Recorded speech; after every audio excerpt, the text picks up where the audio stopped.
Guess I've who's never. back? Guess who's back? Guess who's back? Da-na-na. I was gonna say I've never introduced the pod from the side, but I think you just did it. All right. Hey guys, welcome back to Ecuador Insider Podcast. Jesse, Carl, Brandon, we got Carl back. That's right. Welcome back, my brother. Thanks, man. You're looking a little more svelte. Svelte? Look ripped. Ripped? Yeah, look at the veins in the biceps, man. Yeah. Looking good, but you lost a lot of weight. Yeah, I did lose some But weight. you look great, and it's good to have you back. And I'm sure you. the people want to know how you're doing and your story and all that. So, sure we'll talk about that a little bit today. But All right. overall, man, just welcome back. Good to have you back. Good to see you healthy. Yes. Great to see your family back here. Thank you. Your kids are getting big. That's right. Soli looks like Yours about as well. 6 inches taller for real. Right, yeah. He's grown quite a bit, yeah. Roxy looks great. So, Yeah. yeah, man. Thank you. So, you've been through a lot. What do you want to share that a little bit, or what? Sure, absolutely. All right. Yeah. Cool. Well, we were 9 months in Canada, actually. Well, I was at 9. 9, so we went to Canada 9 months ago, and then I came back for a month, and then I went back to Canada. So, yeah, but technically we were 9 months. And yeah, no, Canada was interesting to say the least. Yeah, I mean, I had a stroke. I don't think most viewers, already know, but basically I had a stroke 9 months ago in August, and So you had like just gotten to Canada, or how? yes, Yeah. like 2 weeks. 2 weeks, man. Wow. Yeah. So that's 2 weeks after getting to Canada, I had a ischemic stroke. I was in the hospital for 5 days. Basically, I ran a whole bunch of tests. It all came out good. And the only thing that they found out, so I had an MRI, I had CT scan, I had echography of my legs and all that stuff, X-rays or in whatever. Spanish on that one. I like it. I don't know. I had 2 heart monitors. I had my arteries and stuff. My arteries were clean, all of that. But they found a little hole, a little flap in the upper chambers of my heart, and basically it's what caused the stroke. So there was a clot that somehow formed in the veins or whatever. And normally the veins would not go to the brain, but the veins went to the heart and then passed to the right chamber of my heart to the left, and then went into my brain, and I had a stroke, which happens sometimes. Apparently, the doctor said that Justin Bieber's wife or girlfriend or whatever had a stroke when she was like 24 years old. It was the same thing, basically. She didn't have any risk factors and stuff, but she had a stroke, and she had a PFO, which is the correct medical term for the thing that I have. But apparently, 25% of people have that, which is not. So it's very common. The little right? hole or whatever. The little hole, yeah. And it depends on I the think size my and all that dad stuff. might have that, yeah. Oh, okay. Like if you're like a diver, you can't have that. Like if you're like a deep diver or whatever, they 'cause test you for that. Like if you're interesting. military or whatever and stuff like Yeah. that, they test you for that. You can't. wouldn't qualify for the draft. I wouldn't. Yeah, that's right. I wouldn't qualify for a diver. But yeah, no, I'm very healthy and stuff, and I've been making some lifestyle changes and all that, and I am not going to have the procedure because there's a PFO closure. But I did a lot of research and stuff. There's a lot of people that talked to me, and the neurologist said it's very unlikely that I'll have another stroke and stuff like that. So the only thing that really happened is I was paralyzed for like 30 seconds, which was very terrifying. But basically my arm was up and I couldn't feel it at all. And I was like feeling it, and it was just like, but it wasn't like, it was actually up. And you couldn't move it. Couldn't move, but I was just like numb. Oh, that's like when they get hit in the head in football. Right. Yeah. Right. My right arm, but then all of a sudden it went back to normal, and it was like, wow, so relieving. Wow. But then I lost my words. I lost the memory of my words. I couldn't speak. I couldn't read. I couldn't formulate a sentence. I had Like right in that moment? right in that moment. I was trying to talk. My mother-in-law came out, and I was trying to speak to her, and no words would come out. It was just like, I just couldn't think of words, but my mouth was able to do it. It wasn't like numb in my face, but like the Was there sound or no? there was sound, but I couldn't make tongue up wasn't- words. yeah. Right, I couldn't make up words at all. But then, like an hour later, 2 hours later, I was able to say a few words, and then sort of progressively I was able to talk. but it took a while. Like it took probably about 2 months or something to be able to like fully express myself. And sometimes I still like struggle with stuff that, because like my memory was wiped out with like the language area, right? So it's very strange, very strange. But a lot of people report that from strokes. I did go see like a speech therapist. I did do a speech therapy online, which was great. But then I went to see a speech therapist like 2 or 3 months after my stroke, and she said, you don't have any like speech impediment and stuff. So You sound good. yeah, You sound oh, normal. thank you, thank you. Yeah, but my Spanish is like it's getting there. Like it's fine, but I'm still I haven't practiced it as much, right? For 9, right? Yeah, for 9 months, right? Which you speak Spanish as close to a native Spanish speaker as a foreigner can basically get. So Thank you. Yeah, So you think you notice your Spanish is different now? a little bit. do you have a gringo accent now?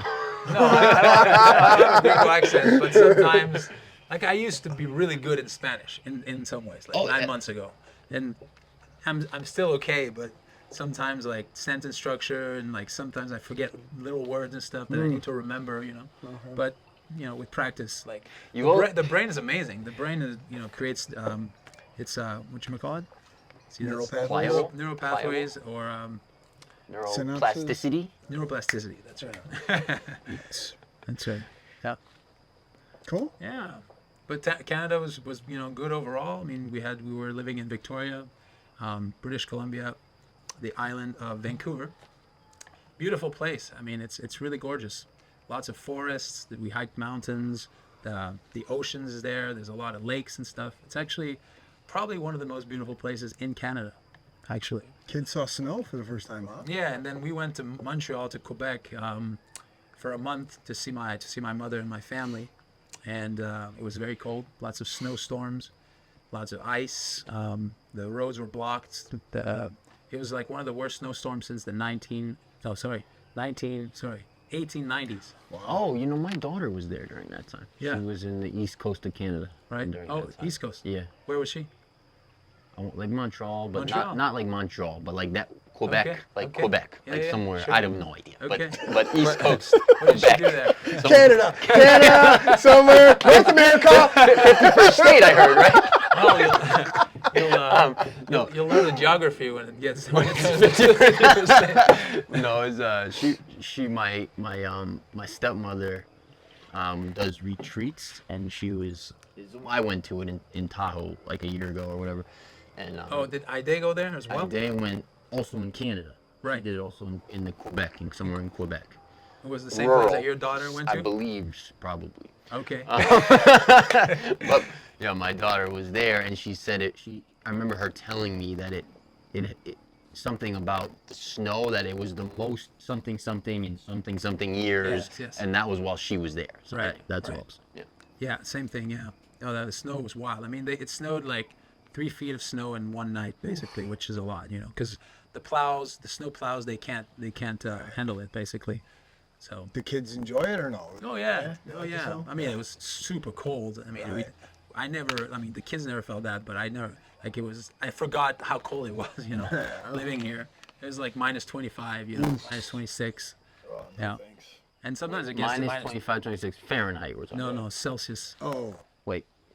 Sorry, Um, I'm terrible at this. So, I don't remember. so look it 0 up. in Celsius is 32 in Fahrenheit.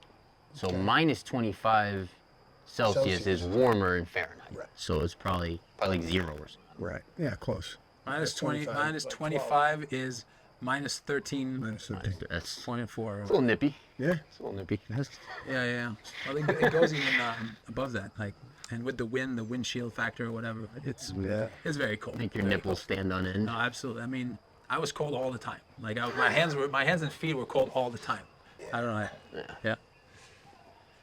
But you kind of adapt to it. I have a friend that lives in that same area, in Quebec area, and she said that, she's like, summer is like a month or 2 at the most, and it's like nice enough to swim and do stuff like that. Summers are nice. Summers are nice. I mean, it's like 3 beautiful months. in this Yeah. Is it 3 months? Beautiful. Yeah. Yeah. I mean, we have the 4 seasons, right? Like Yeah, just yeah. most of the U.S. as well. Yeah, but, yeah. But yeah, summer is no, actually, summers are because we're at a further parallel, right? We're at And so the summers, like the sun goes down at like 10 p.m. or whatever. That's nice. Yeah. That's And it's very hot and humid actually in Quebec. Mm. So it's very sweaty, like July, August. yeah. It goes to minus like 30 or 35 degrees Celsius, which is, I'll look it up if you want. Yeah, that's like 100, I think, somewhere around like 100. Like 35 is 95. Yeah. Oh, it's up there.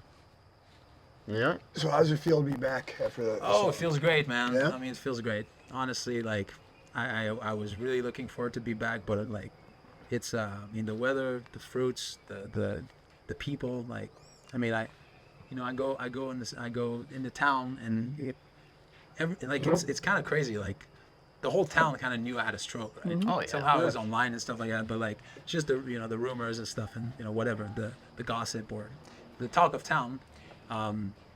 When like everybody and their mom is going out of their way to like greet me and like I'm so glad that you're okay and stuff like that and like just It's awesome. it's very like it makes me want to cry, like it's Yeah. actually beautiful. No, it is. And it's my dad is here as well, and he went to Caro for a few nights ago playing pool. The whole town, like my dad said, I'm Carl's dad, and he had a stroke, and like everybody knew that. My dad was like, this is kind of crazy, like like back home people don't even know their neighbors.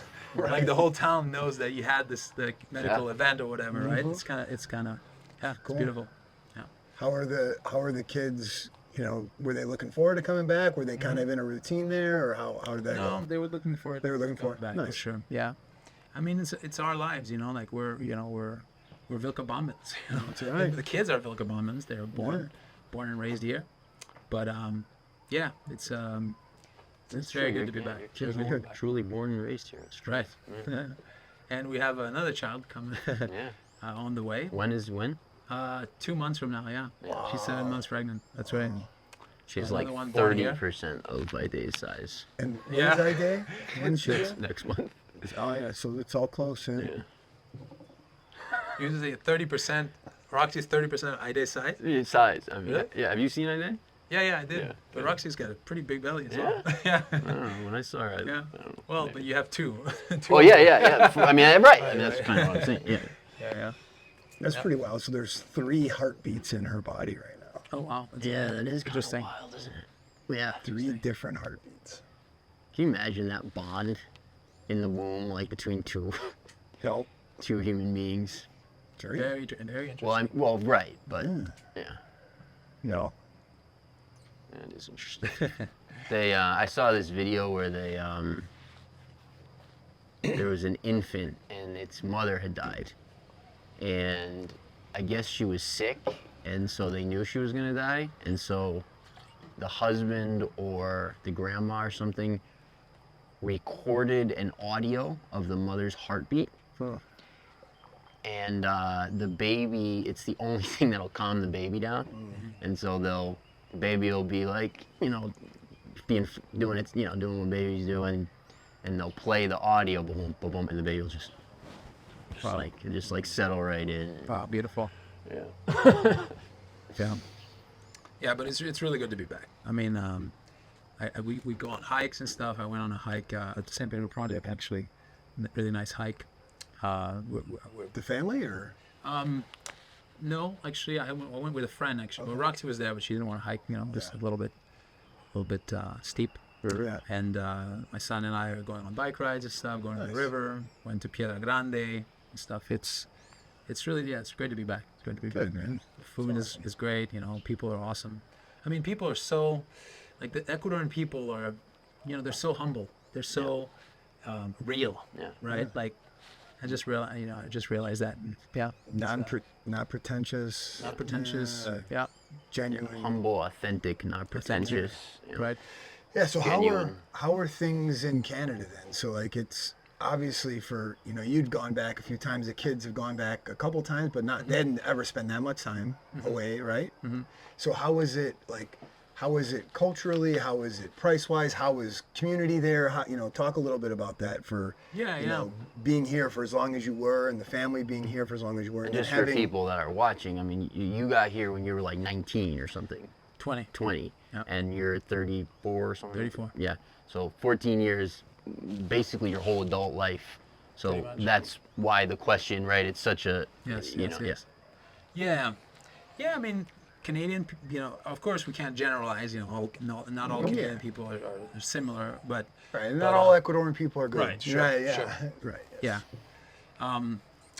But yeah, so I mean, we were living in the city, like a 500,000 people, kind of city. So definitely it was different, than living in a small town. Is that the size of Cuenca? Is that about Cuenca size Probably about population? that. I think. 500,000, yeah, a little bit less. I don't know. Whatever I say actually is, I thought it was 800,000, but I could be totally wrong. Okay. So I thought it was about 500,000. Okay. Yeah. Yeah, about the size of Cuenca, I would say. And no,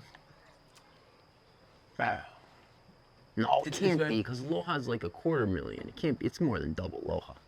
I'll look it up. Here we go. Maybe the stats are. Sometimes the stats are old.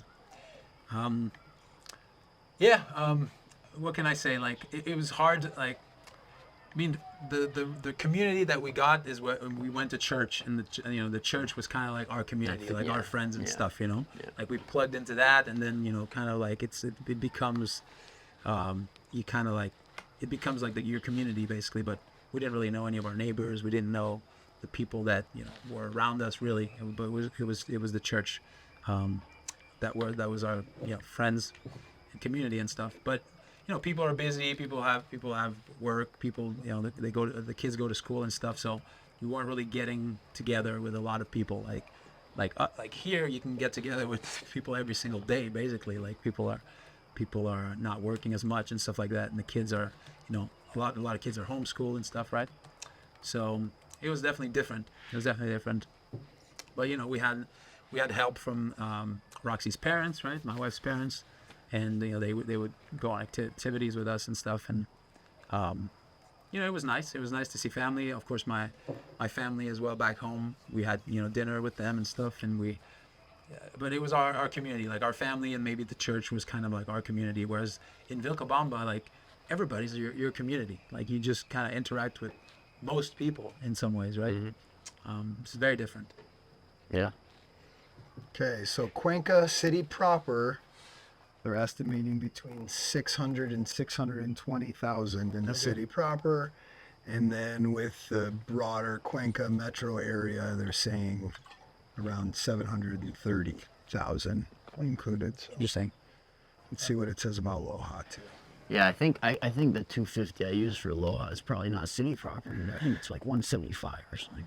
Yeah, they're saying the entire canton of Loja Yeah, Canton is, I think, 250. is 230 to 240. Yeah. The whole county, Canton, yeah. It says canton, yeah. Yeah, so that includes like Vilcabamba. Right. Yeah. Let's see, Vilcabamba, they're saying the village proper around 3,000. Really? The Parroquia. parochial urban hub, whatever they're calling it, 6,000 to 7,000. Okay. Better, yeah. Nice. It's probably a little dated. So that's 2025. Does it? Yeah, they're using estimate. I'm using AI to use estimated Yeah. from 2024 Yeah. Right. based on growth rates. Yeah, I mean, I wonder how good they are at the census. I mean, it doesn't feel like this is much. I mean, 5,000 to 7,000 people feels about right for Vilcabamba to me. I don't know. For me, it does. Yeah. All right. I mean, you freaking know everybody. You know everybody. Like you've seen all the foreigners' faces, is what you mean by that, right? Yeah.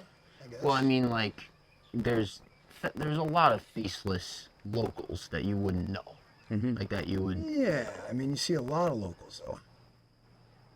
Yeah. Now that I see a ton of locals. I know a lot of locals now that we're with soccer and dance and all these other things that Yeah, the of kids are course. doing. So we see. I mean, there's locals living out rurally that don't come to town, I'm sure. Right. But most people that come to town, or you know their face, or you know of them, or you've had words with them, or you know, A lot for sure. for a big portion of them. Yeah. Yeah, I was in Aloha yesterday. Actually, I can tell that story too. If it was kind of funny. So I own this big property in Aloha. His neighbor who all the neighbors, like I don't know, I've met him actually once, but neighbor who all the neighbors, who are mostly really good people there, say is like a crazy person who has caused a lot of trouble for them over the years.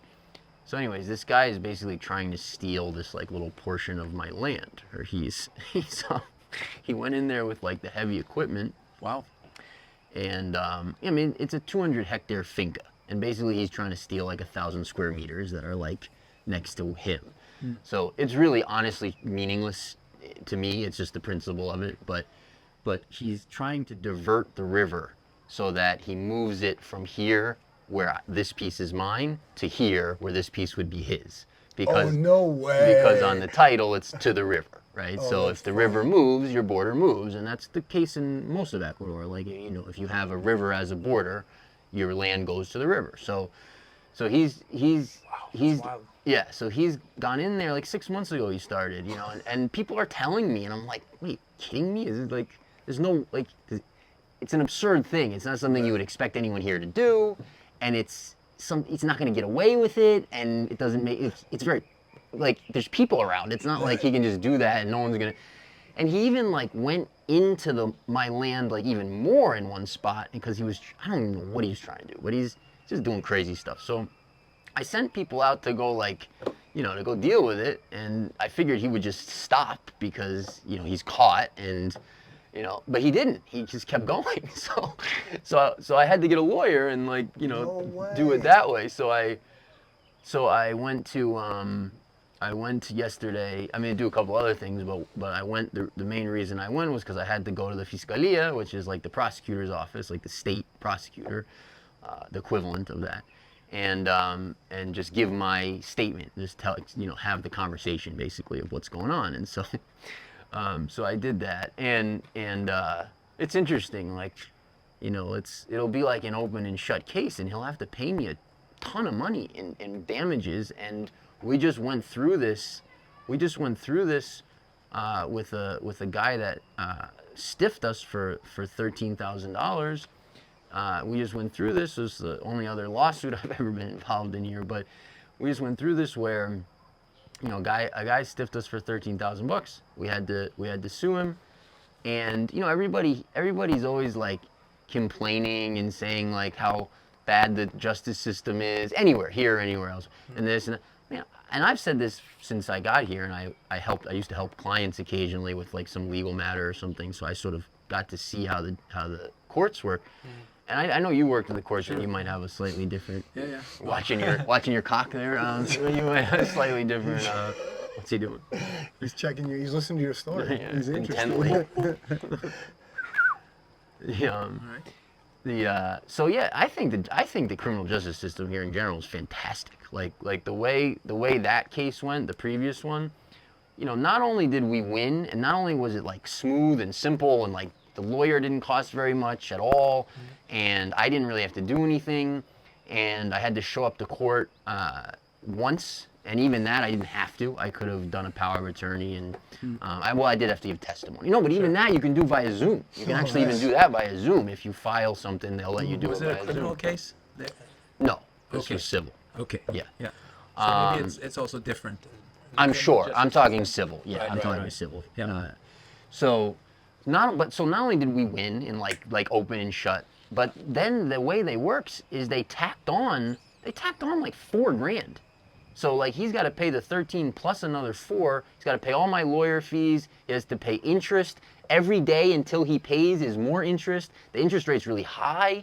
Like, I was very impressed by the speed at which the whole thing happened. Is it overkill though? Is he going to be able to pay it? Well, that's the other thing. So the interest keeps accumulating, and it's a very punitive if you don't pay.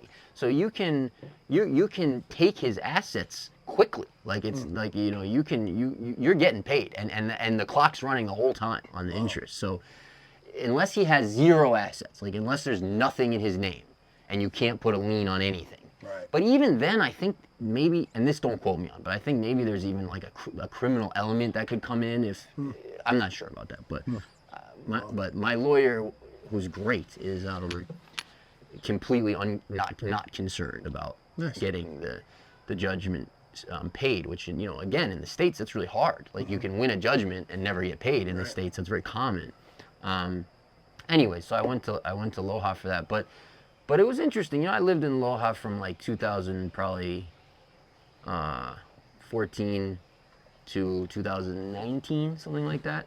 And, you know, it was always just such a safe and just tranquil and just relaxed and very communal and very friendly and very quiet and slow-paced and peaceful and, you know, all those words. And it's just less that way now, for sure. Like, it's just, there's just a little element that just was not there before of, you know, different faces and different people and different attitudes. And they're not Lojanos, like, they're not from Loja. They're from generally other countries even. But, you know, some more tattoos and some more, like, just people dressed that you would not see in Loja. And it's just slightly edgier than it was.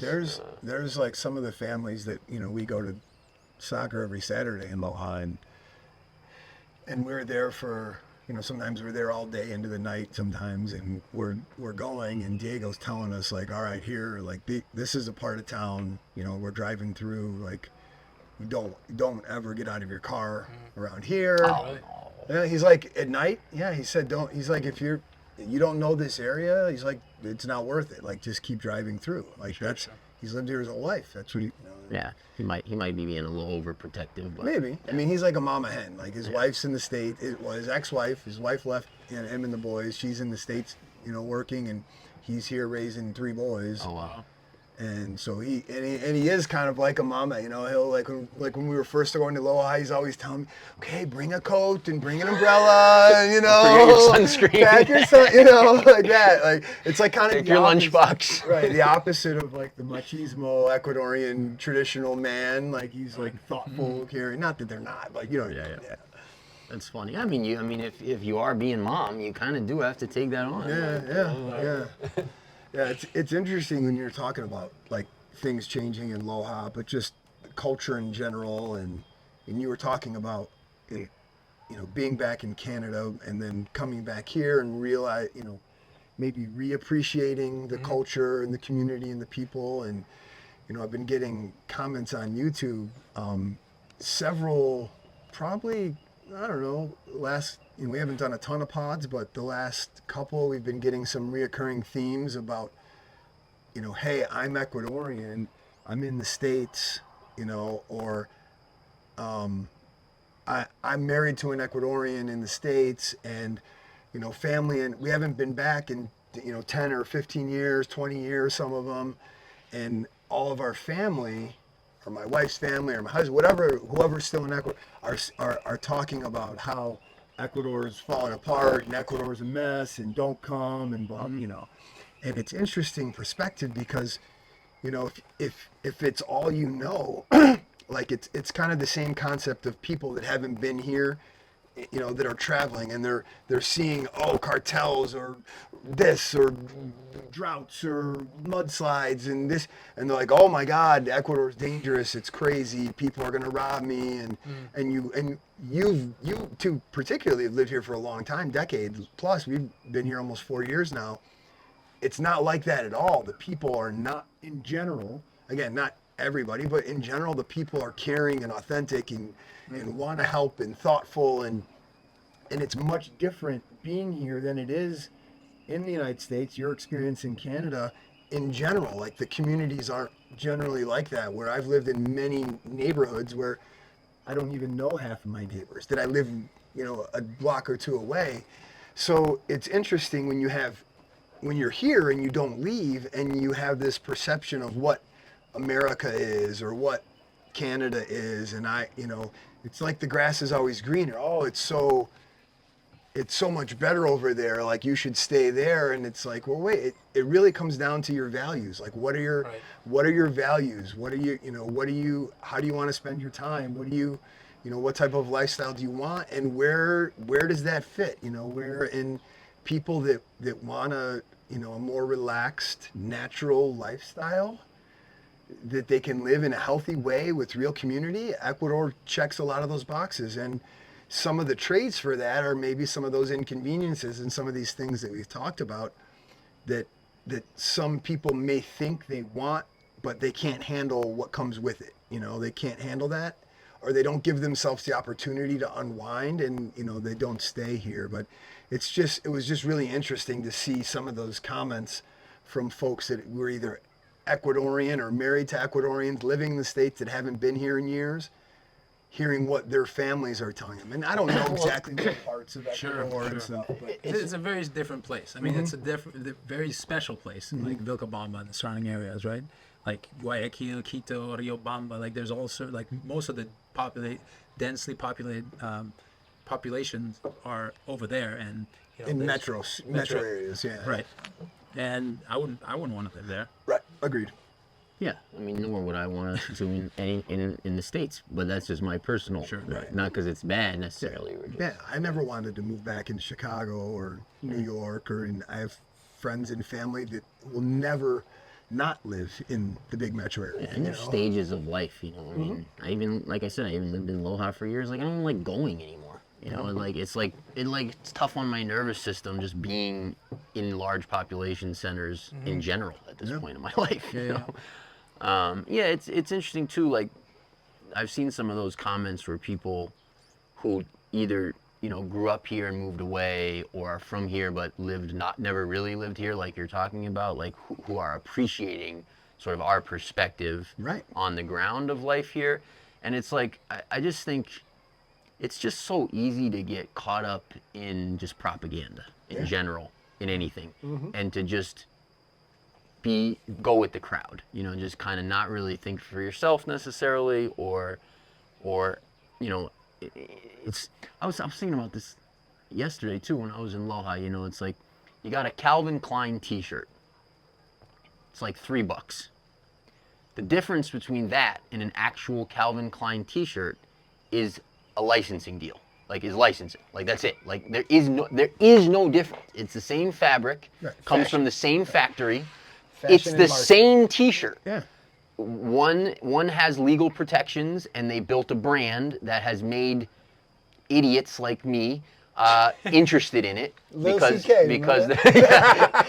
they're caught. You know, when I got my Under Armour. You know, because they're caught up in the ego and the Matrix and all this stuff. You know, so one is worth $30 or whatever, and one is worth $3, and it's the same T-shirt, and literally like one you're buying this because why? Because other people buy it too. You know, it's like, and you know, it's why, and that's true of anything in life. So it's like everything's a Ponzi.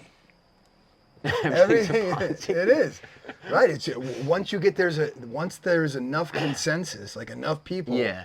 Then it's like it's like the consensus. That's kind of yeah. So it's like why? Because enough people say it is. That's why anything's worth anything. That's why anything has value. That's why I was literally just having this conversation with Bella and Quinn when we were back in the States about these sandals that look exactly like these, but these say Birkenstock. Right. You know, and they're better quality. I'm like, are they? I don't know. Yeah. You know, there's people market to make you believe that it's a better quality, but is it? Exactly. I don't know. What is it made out of? What is the fabric? Where's the stitching at? Like, there's certain things, like if you have leather boots, you can have different quality of leather and different style of stitching. Quality versus brand is different. Well, but what the point I wanted to make is that now the marketing is so sketchy. They're marketing quality. Yeah. And if you don't know that, if you just listen to the marketing, that's high quality, it's worth more. Yeah. I'm willing to pay more because it's high quality. If you don't actually do your homework and find out if it's high quality or not. And, right? So it's high quality, Calvin Klein, 100%, Egyptian cotton spun, 300 count T-shirt with silk, micro silk screen digidots. Like, okay, right, all right, $400. Right, exactly. Or I can go print it here in Vilcabamba for $6. No, right, and so like it's like, what is the value? Like, what is your value system? Because it's like, if you're looking for, if you're looking for like the world of the stuff everybody's chasing, I wouldn't recommend Vilcabamba, Ecuador. right? Like this is not a good fit for that value system. But if you're looking for clean water and clean air and good soil and good community and all that stuff, And a $7 Calvin Klein shirt. right? Cost of living is a pretty big deal. Cost of living, all that, and a culture that has a different value system, like like we were talking about a minute ago, then this is an interesting place. But it's like, yeah, if you tune into what the masses are saying, well, that's coming from the other perspective. Mm-hmm. So that's gonna be, oh, that place is, right, is bad for all these reasons because, well, why? Because it doesn't fit your value system. Right. It's not what you're looking for, and it's not, it doesn't fit into that mindset. Right. And we're in a time now where gossip or just narratives unrefuted become fact, right? So, and lies repeated become fact. Like that's happened. And you're seeing it in politics, you're seeing it on social media, you're seeing in every walk of life, you're seeing things that if enough people repeat it, then that becomes a fact if it's not refuted, right? And it's really easy now with social media for people to spread disinformation, and you're seeing intentional campaigns of misinformation, and you're seeing it manifest in people's emotions, particularly in the political realm on different sides of the, false dichotomy, right? That, and it's wild. You can see, now you can observe the same political speech, and you can have two different, completely conflicting opinions of what was said. When literally the words are the same, but they mean something different to each one, and they're both 100% true, and that's a lie and that's a lie. It's like, it's wild, man. It's a wild time with the way speculation is happening, and things not refuted becoming like, all right, that's fact now. I mean, at least among certain groups. Well, right. It just goes back to what you meant with consensus within that group. Yeah, exactly. Right. That's it. So then it's fact to that group. Yeah. Totally. To one set of people, Trump is the white knight, golden idol to save the world. And another group, he's Hitler, literally Hitler, and he's gonna put everybody in an oven. I don't know what he's gonna do.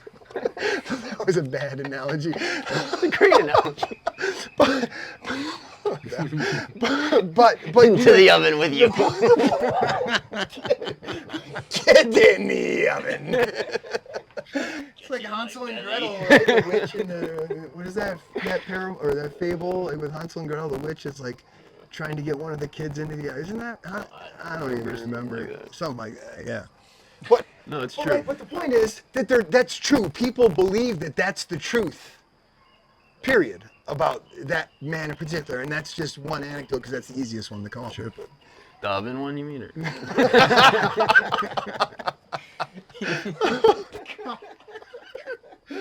That's it, bro. We're gonna get banned. Speaking of ovens, I mean, ovens are pretty uncommon in Ecuador.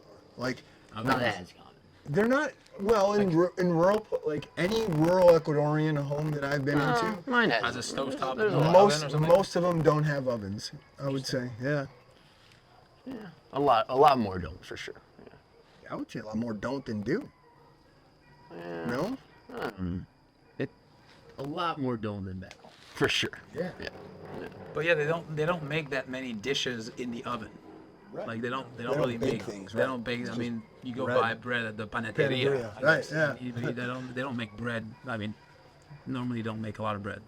They make stuff on the clay pot or whatever, or on the butter or whatever, like tortillas de maíz and all that stuff. All the and get that panaderia bread with your Canadian wheat. Yeah. I don't know if you know that. Oh, is it? Yeah, cool. It's all Canadian. Hey, our wheat's the best. Is it? Do they tariff it here? They probably do, actually. Ecuador has tariffs. Yeah. Probably not on food. I doubt they do. Oh yeah, maybe not on food, right? Maybe not. Yeah. But I mean, they might once Trump. I mean, Trump has the Galapagos now, so maybe they'll Ecuador put tariffs on Canadian wheat. What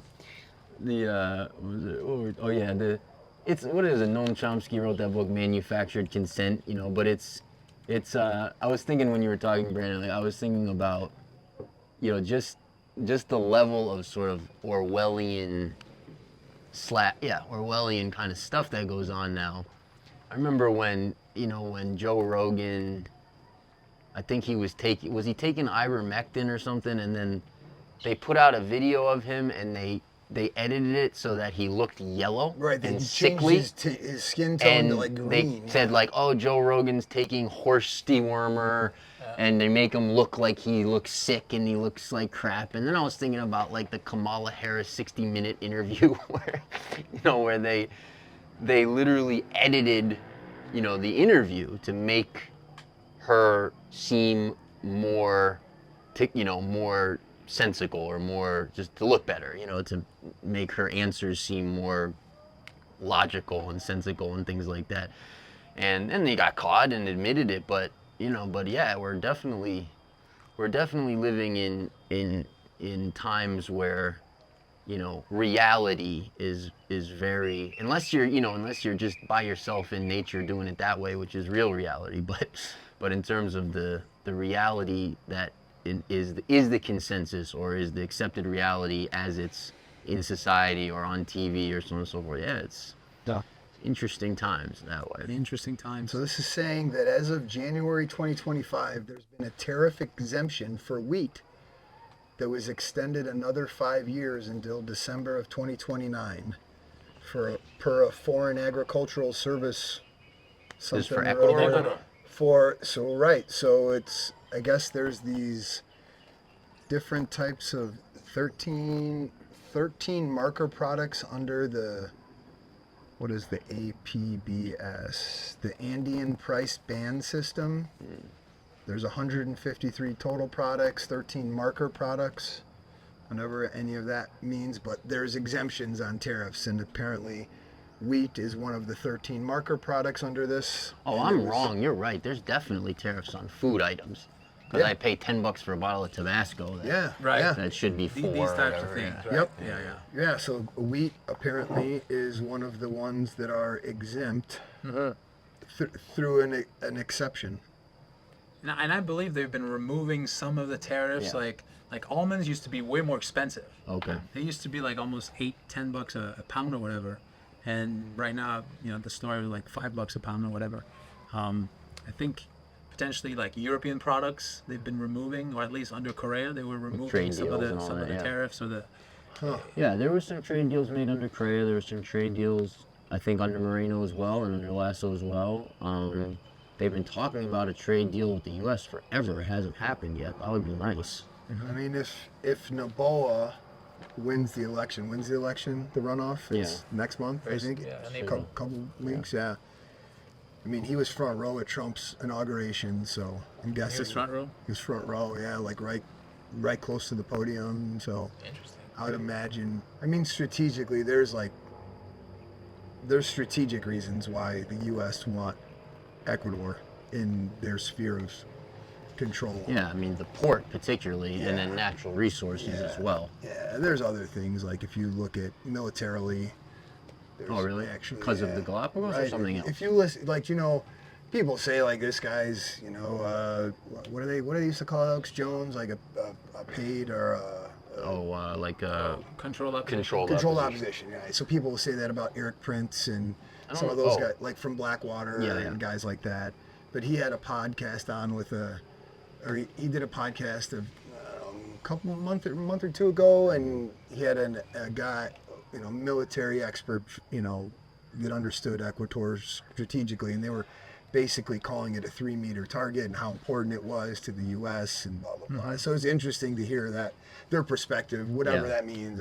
It's interesting. I mean, it's certainly a central hub for the drug trade. Yeah. And it's certainly, one of the resource-rich countries. Right. So you think about that. So you have the drug trade, and then you have Trump signed an executive order making all the cartels terrorist organizations legally. Yeah.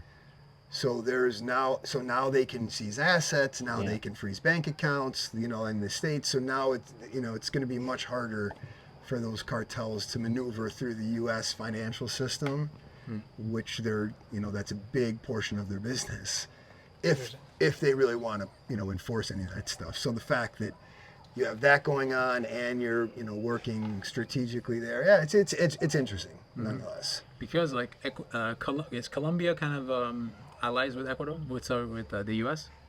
I I thought they were. Oh, you did. Wait, They no, have, no, like- I Panama, thought they have a Panama, I thought socialist. it was. Doesn't Colombia have a socialist regime right now? Because thought- the U.S. has 10 plus military bases in Colombia. Oh, do they? Yeah, Okay. they have a lot, and they don't have any in Ecuador. They used to have one in Manta, Manta. but Korea. Well, they're sent them talking out. about The Galapagos. the Galapagos. That's what else we can. Which is So that didn't wild. happen. That's just talk at this point. I don't think it's I didn't read anything that it's happened. Okay. I've heard speculation. I haven't heard anything other than speculation. Okay. Yeah, I'd seen something about it. I mean, I saw articles, Yeah. but again, I think they're opinion pieces. I didn't It come was across nothing any official. like Yeah. legislation or anything. Okay. But that's the time we're in right now. Like we're in a time where there's like hyperbolic, sensational rhetoric. Hyperbolic, aggressive, sensational rhetoric is the norm for everything, for every topic in the media, for everything. So every politician speaks that way now. So people are just saying stuff, and then groups and niches of populations that have certain sets of beliefs are latching onto something, either being triggered by it or emotion driven, and that becomes fact that's happening, whether it does or not. We'll see. There's the tariff stuff, right? That people are up in arms about it. People are bent out of shape about the tariff stuff, and right. Let's see how long it lasts. Does it really do anything? There are some real world impacts, right? Like we saw, if you ordered something on Friday, you bought, a fleet of trucks from Mexico or Canada on Friday, and they were delivered to the port or to the border on Monday after the tariff was enacted. You had 25% more. You had to pay it to take the inventory, right? So some of these businesses they don't have that kind of cash flow or free cash. Now people argue, Trump gave you a month to be ready for it, and then he gave exceptions for certain goods and for certain countries, like he gave China a break. On some of those goods that were shipped and in transit and blah blah blah, but there's real world implication on some of those things where 25% more on a vehicle, that's a huge markup. Like, okay, right? So then what do you do? Do you pay for it? Do you let it sit? Do you pay the fees? Do you take out a loan if you don't have the cash? Then do you pass that on to the consumer who's seeing their 401k drop and wondering what's happening, and then you're listening to the news, and it's all hyperbole about the tariffs crashing the economy and all this, and so what do you believe? And that, like, it's like this, again, we've had cycles like this where it just becomes like this funnel down into this fear state, and then that becomes the truth. The economy's going to implode, and Trump is ruined. He's doing this on purpose, and and people believe that stuff. But there are real world implications that, Of course. if they're not addressed or rescinded or changed, or that it's going to impact people's day-to-day life on the real. Yeah, people in Canada were freaking out. I bet, As soon as the tariffs were announced, like, the dollar collapsed. The Canadian dollars, went down quite a bit. But people thought, maybe the Canadian economy is gonna tank, from the tariffs, and most people don't like Trump in Canada, to say the least. But I just wanted to fact check something real quick, because actually there are no U.S. military bases in Colombia. Somehow I had heard that. It was somewhere, though, right? But it says Is it the Panama? United States and Colombia have agreements that allow U.S. military personnel to operate in Colombian bases. The DEA has been in there forever. Right. They It gotta says run the drugs. So. Under these agreements, U.S. troops are invited to work in at least 7 Colombian military bases, and I had heard that from potentially some Venezuelan propaganda or something. But like, the U.S. was very involved in Colombia. No, they are. That is true. Right. Okay, so it's the same as Panama. You're right. So Panama doesn't have U.S. military bases, but we've had a significant military presence for much of the 20th century. Yeah, Central for and the South Panama Canal. America stopped having, U.S. bases starting in like the 70s, and then that continued, and as we closed and closed and closed, and there's not many U.S. bases in Is there some of this semantics where it's not technically a base, but we got right. 30, 50,000 troops or 20,000, or agents or what's the whatever, difference, right? Who knows? Yeah, I don't know. Because, there's still a big presence in some of these I places. saw Trump said that EVA is insidious. It's an insidious tax. EVA. EVA. I liked that. Insidious. Yeah. The EVA is 15% now, eh? Yeah. Is it 15? Yeah. 15. Yeah. He's right. It's an insidious tax. I mean, is all tax insidious or just certain tax? Well, I would not say actually that all tax is insidious. I would say all income tax is insidious. Okay. And I would say like say sales in tax? general consumer taxes of any kind are insidious. So you don't think a consumption tax makes sense? I is the don't. EVA, right? No, I don't. I think you can tax business without getting into morally bankrupt territory. Okay. So, for example, like because the business needs stuff to function, and so if you're bringing in goods, for example, I don't mind that business having to pay something for for things like that. But yeah, I think as a human, you have to pay the government to be able to purchase something. So then conceptually, or principally, you don't think there should be interest, because that's really the problem. Well, you don't even mean, you do mean interest, but you really mean interest on the money is what you mean, yeah. Which of course not, yeah, Right. Of course not. Because otherwise, it doesn't even matter. That's right. Right. It Exactly. doesn't matter where the tax comes from, because Yeah, because you don't need, because you don't need hardly any of it. Right. Is what you're saying, yeah, exactly. right. So we should abolish usury. Usury. Usury, yeah, Ah, yeah, 100%. that would be interesting. I mean, Trump's talked about that. Yeah. I mean, yeah, but that's not gonna happen. Whether it is or whether it isn't, it's the first president probably since early 1900s that those words would even be Right. topics. Trump is really, he's a Zionist, right? It appears that way. Yeah. Appears that So way. he's all about the usury, bro, regardless of what he says.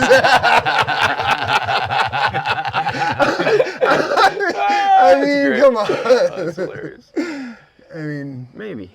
yeah. I think there's deeper things at play.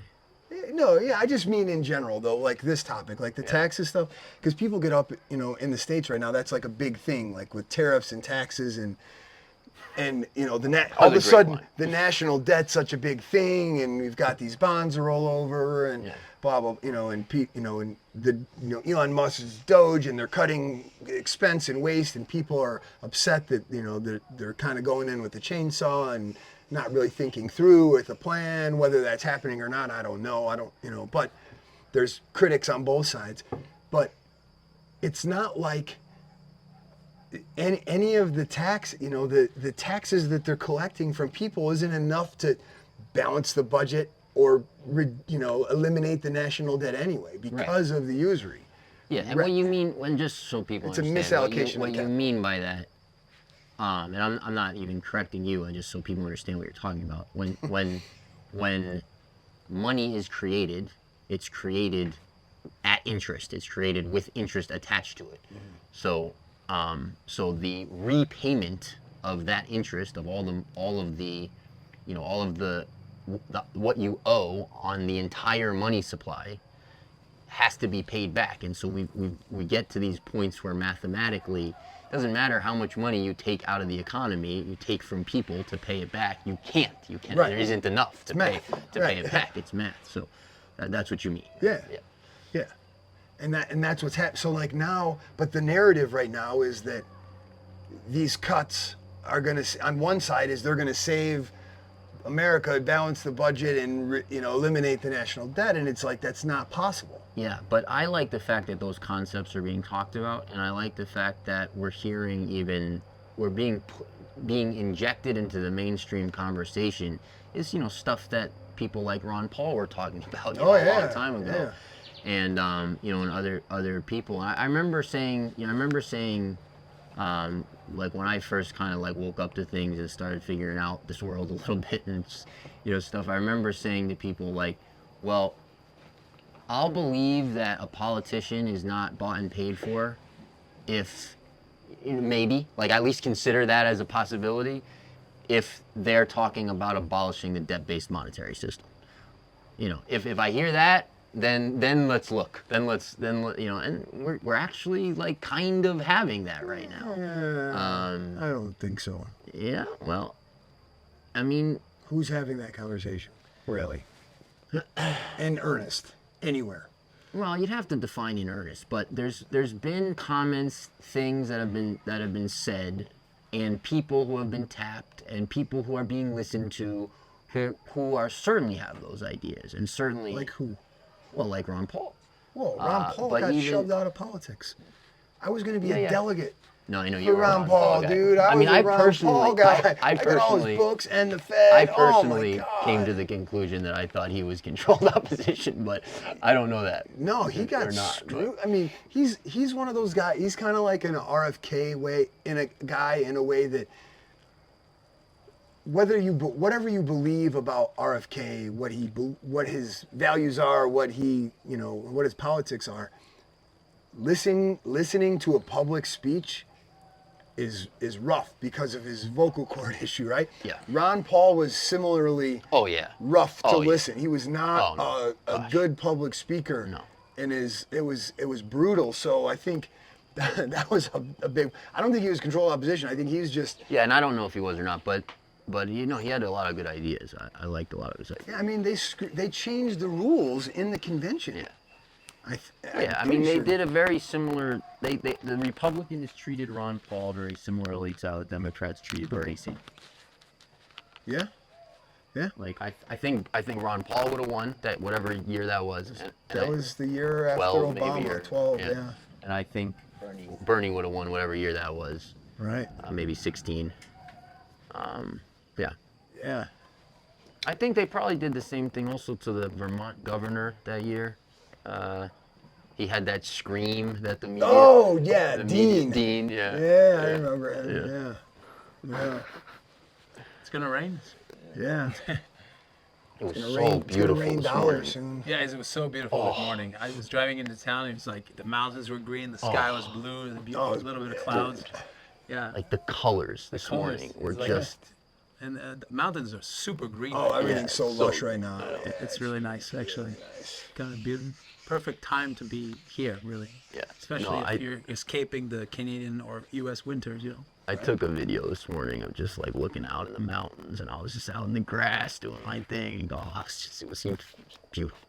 It's so beautiful. And it even calmed enough the rain that I was able to go to the river yesterday, which we had. The rivers have been nuts, but yesterday was all right. Yeah. The San Pedro River is great. It's good. Yeah, nice. No, it's not. It's not mucky. It's not. Oh, nice. It doesn't rain as much there. That side? On that side. Yeah. Yeah. Yeah, no, because the whole Yambura River was not that clear. It's never been that. It's never been clear since we've been back, Right. But San Pedro's, good. The basketball group's pretty good right now. There's some new Nice. guys. You go Yeah. there, cool. I played for the first time in 3 months. I took a long break. You guys still playing here? Yeah. I mean, You saw the new backboard? All the new backboards. Yeah, they're good. Decent? Yeah, they're good. I mean, the biggest issue now is the court itself. Yeah. But no, the backboards are good. Yeah. The rims. So it's a good group? Yeah. Wes and police are leaving, so. No, I didn't. Yeah, they're there. It's visa issues apparently here. Yeah. Just told me, Sucks. yeah. Damn. Oh, that's too bad. But yeah, hopefully they come back. I think They might come back. I think so. It's just a visa. It's just for the visa. I mean, Yeah. we probably should. Yeah, right. But somebody's having a volleyball thing. Yeah. Felix, right? Yeah. I've been meaning to go. Yeah, Couple I'm months, meaning to but- go as well. Yeah, you invited me in. It's nice. Volleyball's cool. Yeah, it's fun. Like aqua volley or volleyball? Volleyball. No. Oh, actual He's got a volleyball. volleyball court over there. If you go, like, pressure me. Let's go. Cool, I'd like to go. Nice. Where is he? Where is it? The volleyball court? In Yambura somewhere. Yeah, like Yambura Alto. So, like, make that left and then another few minutes and then on the right. Yeah. All right. Yeah, I went to, there was that concha over by Sammy's at Bobby's place, kitty corner from that. There was like a 5-year anniversary party they had not a month ago or so. And we were there and they were doing this big aquavolley match. And Bella was going to dance there, so we were going to like support her. Hey. But, you know, the match was supposed to be over at 8. It was like a 2.5 hour aquavolley match. It was nuts, man. And people, there's like hundreds of people just standing, like senior citizens for hours, literally just standing, watching this aquavolley match. And they were like, these teams were they were like super into it. 3-on-3 was it? 3-on-3. Yeah. They were really good, man. Like, yeah, no, some of them were good. really athletic. I couldn't believe They're good. Yeah. like really athletic and making diving like it was actually fun to watch. It's the first time I actually watched a match that seriously. But I just noticed like all the people just standing around watching. People were having fun, but just in the States, people would be like, "Oh, I'm not standing," and here, like, people just stand for hours, literally at 75 years old, and they'll just stand for 2 hours and watch. And yeah, but it's like volleyball, but you can carry it. You can carry the ball. It's like a soccer ball. Yeah, it's heavier. harder. Oh, it's The hard. net I is didn't touch the higher. ball. Yeah, the net was way higher. Yeah. I didn't see the ball's harder too. Harder and it's bigger, right? Okay, but I just noticed like they're doing sets and they're like carrying every hold it, time. I'm like, okay, so I don't totally know the rest of some of the other rules. I mean, I think that's really it. Oh, it's just that. The Okay. difference. And it's 3-on-3. Right? Yeah. Yeah, this was anyway. I don't It's know. always 3-on-3. Yeah, I think Okay. I've always seen 3. I didn't know it was always, but I think that's what I've always seen. And they always bet. Oh, And I dude, think- it was and I think wild. the crowd bets as No, well. the crowd right? was all betting. Yeah, Everybody's gambling. everybody's. So we were talking. I was talking to Mana or somebody there, and they were telling me that some of these guys are betting $20 a game. $20 a game. That's like somebody's pay for the day. Sure. You know? I'm like, Yeah. wow. Yeah, I mean, there's guys that's all they do. That's how they make their living, Yeah. Okay. playing aquavolley. I think the former mayor, the no, current mayor, right sorry, now. the In current Lower? mayor. Yeah, the current mayor. The reason he's popular and famous, like this is how he got elected, is because he was a famous aquavolley player. No kidding. Yeah. Very famous. They called him like the golden something, like, something del oro, I forget. Brillo. Díaz de Brillo, there you go. Díaz de Brillo, yeah. Díaz de Brillo. Yeah. Wow. Yep. Interesting. Is that just Yeah, is that somewhere else? Or do they play Aquavolley? I mean, obviously Aquavolley is just Ecuador. Equa, I would imagine. I don't know. It's not like a South American thing. I have no idea. I have no idea. I mean, I saw them. I was in Guayaquil doing some work, doing something with my car, and I was in this like mechanic neighborhood of Guayaquil, and like these guys, the guys were like on the street working on my car, and like 10 feet away, these guys come out, young guys, tattoos everywhere. It's Guayaquil, and they take a piece of string and they tied it to like a fence in front of someone's house, and they took that and tied it to the pole, like a sign that was on the street, and rocked out like a hardcore game of Equavolley with this string that they were betting on and arguing and doing that whole thing. Yeah. Wow. People Just love a it. string. Yep. Yeah. What- The firefighters always play. The police station always plays. Yeah. It's It looks like fun. kind of a national Yeah, sport, except football, soccer. I think it looks more fun for me personally than volleyball. Like just the you can 3-man game and the way that that too. I don't like volleyball. I'm trying to. Well, they were doing that too. No, but, they do that. Yeah. But like it was just on the sets, like I noticed, like Yeah. the double 2-hand or 1-hand sets, they were like doing like pump fakes almost. Right, like- and you can even if you're running backwards, you can basically catch it and throw it back. You can. Okay. You know, Yeah, like- I don't know like what, like how long. Is there like a time? I you don't can know hold either. it? I've never played. Oh, you've never played? No, I Have you never played? played. I've not played. No. Really? No. You played Fernando? Equavolley? No. No. All right. No, I mean, people, it's not one of those things that you get invited to play. It's like people who play, they play. It's like serious, and they gamble on it, and it's not something where you're like, hey, let's go play. But like seniors, like we were over in Los Wilcos, and Diego's dad, he's got to be, I don't know, 68 or 69. He's leaving a party early because he's going to play Equavolley. Yeah. At 68 years old, and Yeah, and that's who told me. I'm like, what do you mean? You're going right now? And he's like, yeah. He's like, you can win good money. And I'm like, what do you mean good money? I don't want to. He told me it's $20 a game, $20 a person per game. Yeah. I'm like, what? Yeah. At 68 years old, you're doing that? Yeah. It's awesome. Yeah. I don't know, it is awesome. It is. Yeah. I mean, they're just... You know, it's interesting. I don't know if this is just cultural, but you know, I was mentioning how the folks were all just standing. I noticed that at soccer too. Like in the States, you go to a soccer tournament or a game or something, everybody brings folding chairs or they bring picnic blankets and they sit down and everybody's sitting, or they have like, in Ecuador, everybody's standing. Nobody, for hours. You're there for 6 hours at this soccer game, or soccer fields, and there's multiple games going on you and everybody's just standing. You know, like, I don't know.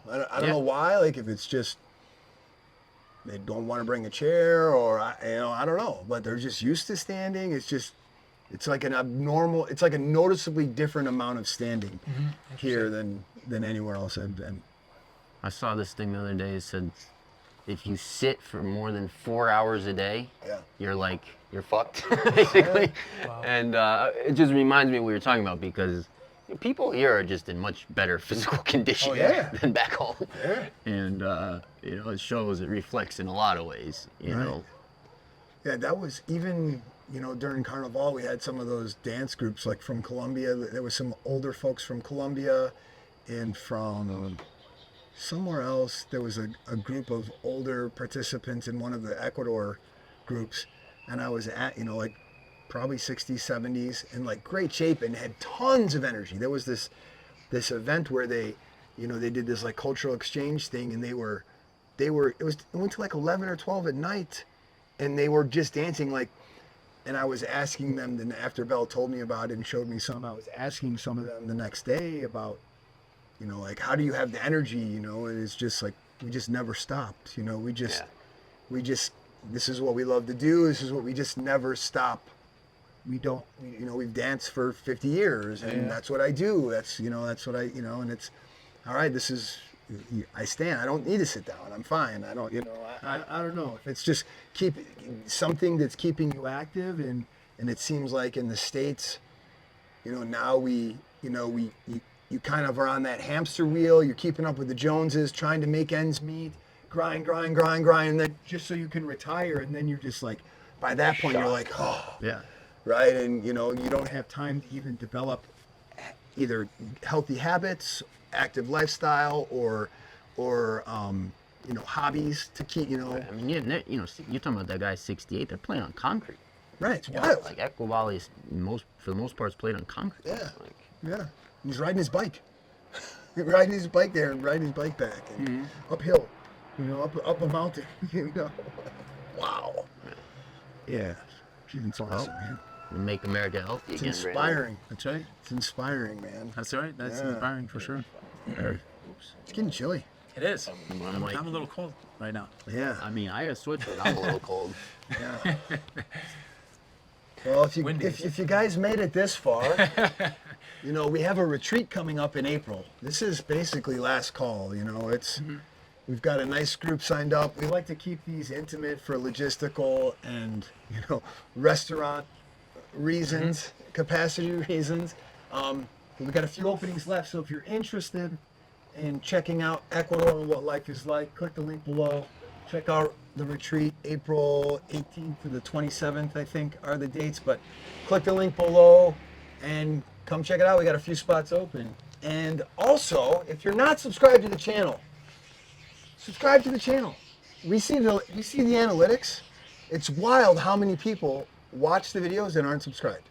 It's like 60-70% are watching our content and not subscribed to the channel. So whatever's holding you back, it's not real. Jesse told you it's just a manifestation of your own mind. It's not there.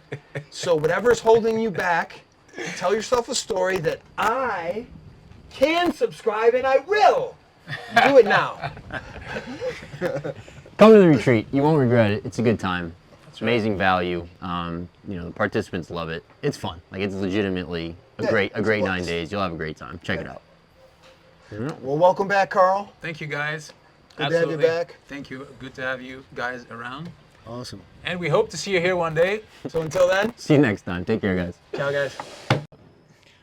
Dude, that's what's nuts is that the roads from here to Loja had way more landslides and way more rain than from Loja to Zamora.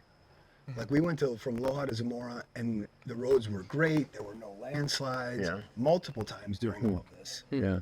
And That is for some reason, maybe if we're just getting more steady, regular, how they always are rain, and we're getting these like we're getting their rain basically. periods of like tremendous. Yeah, I don't know, but it was nothing.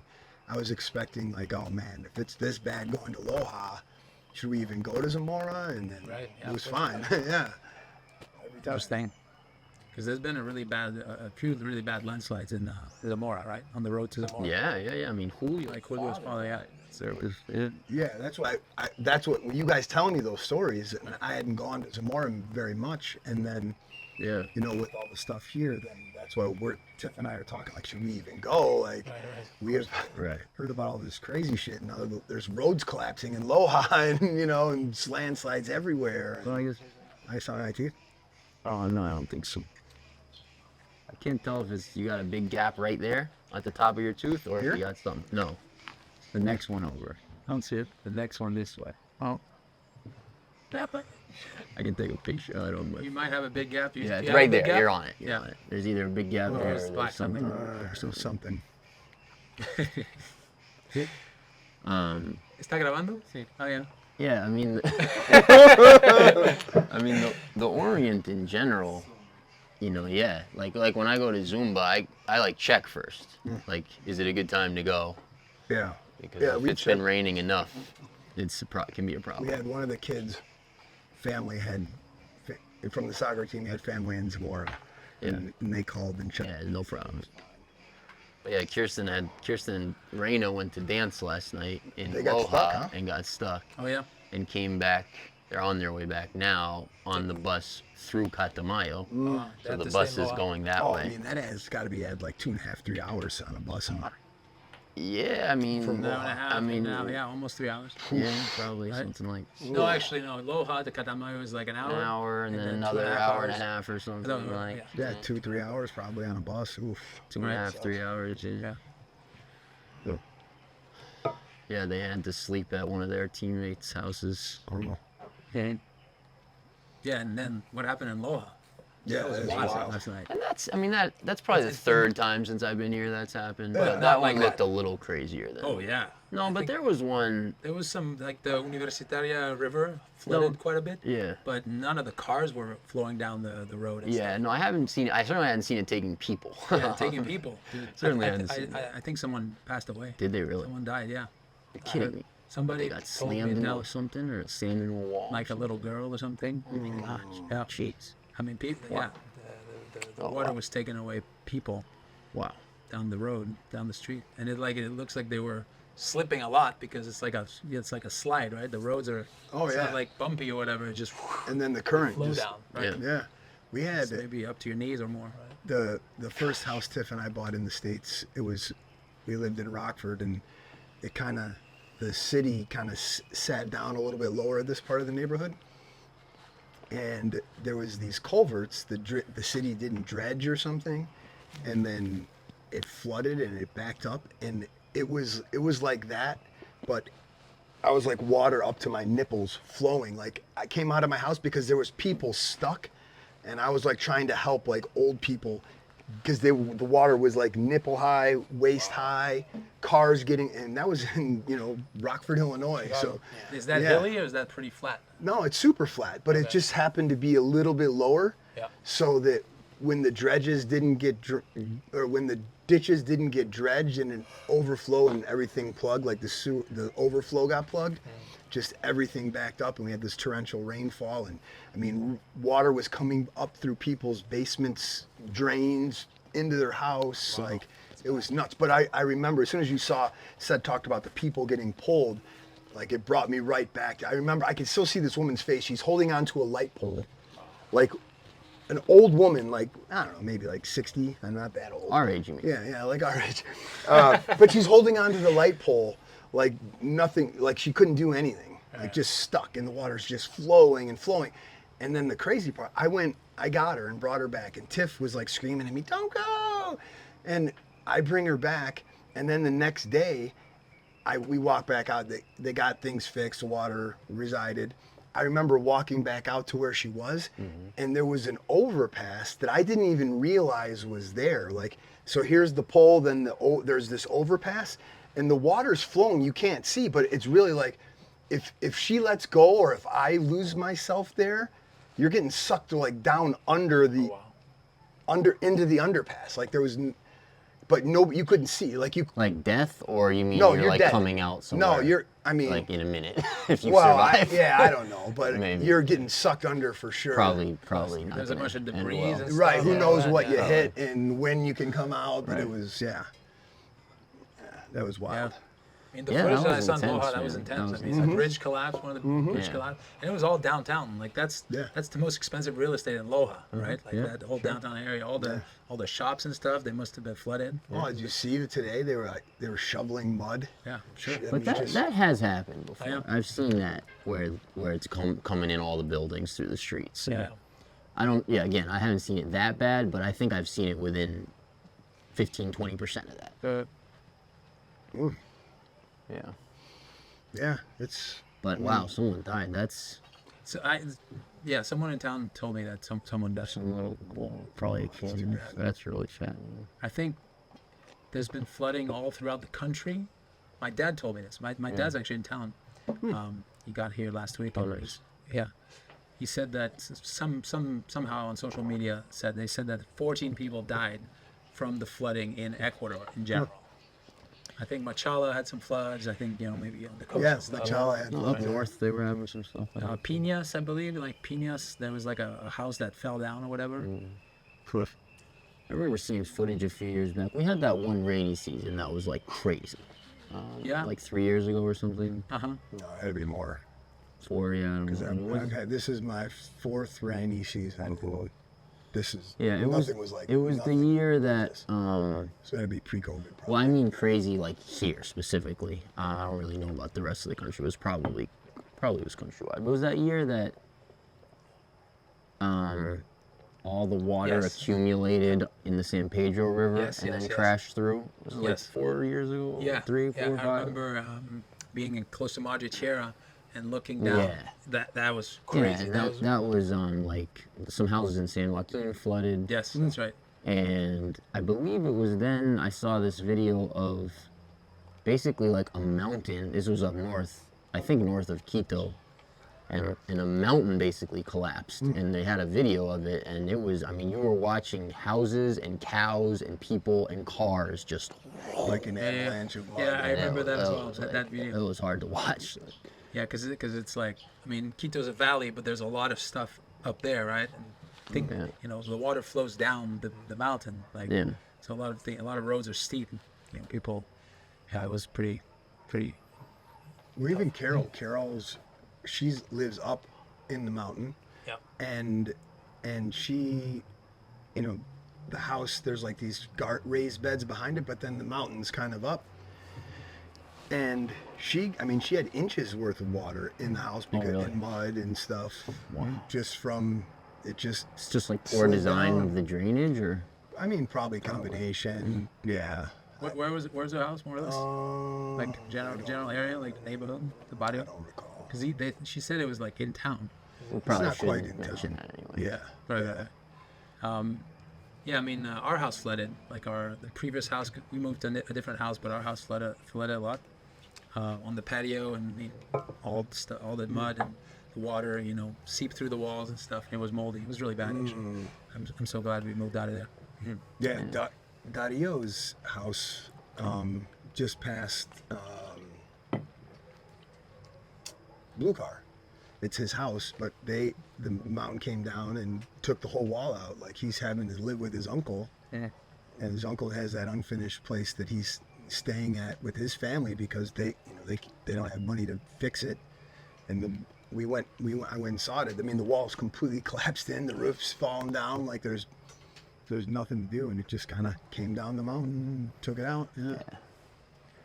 Probably $1,000 worth of drainage work on all these would solve it completely. Right. Yeah. Yeah. I went to San Pedro. The property is absolutely fine. No damage at all and stuff. Good. The San Pedro River is different also, right? Like the Yambura Capamaco was the one that flooded a lot. The San Pedro River hasn't been that intense. Because there was this like one landslide right by Shambhalabamba. Right. So that was bad. That was Really bad. bad. Wow. So are you in the new place then? Did Yeah. you move? Yeah, Oh, yeah. you did move. Yeah, we moved. Oh, Yeah, you yeah. didn't even need help, huh? No, I'm borrowing a friend's truck, Okay. and yeah, and I moved. It's better? Yeah, much better, much better. It's wonderful. I mean, we like the place a lot. Good. We're still organizing stuff and all that. It's real nice. No, it is. It's like, it's interesting. I don't know that there's anywhere in the world that this stuff's not going on. Right? Yeah. And I mean, in some ways, like it's really not that bad here. Like you got tornadoes and tsunamis and earthquakes. You know, like here, there's forest fires. I mean, it's of course it's bad, but it's like no, there's very few houses that burn down. I don't know if any houses burned down at all.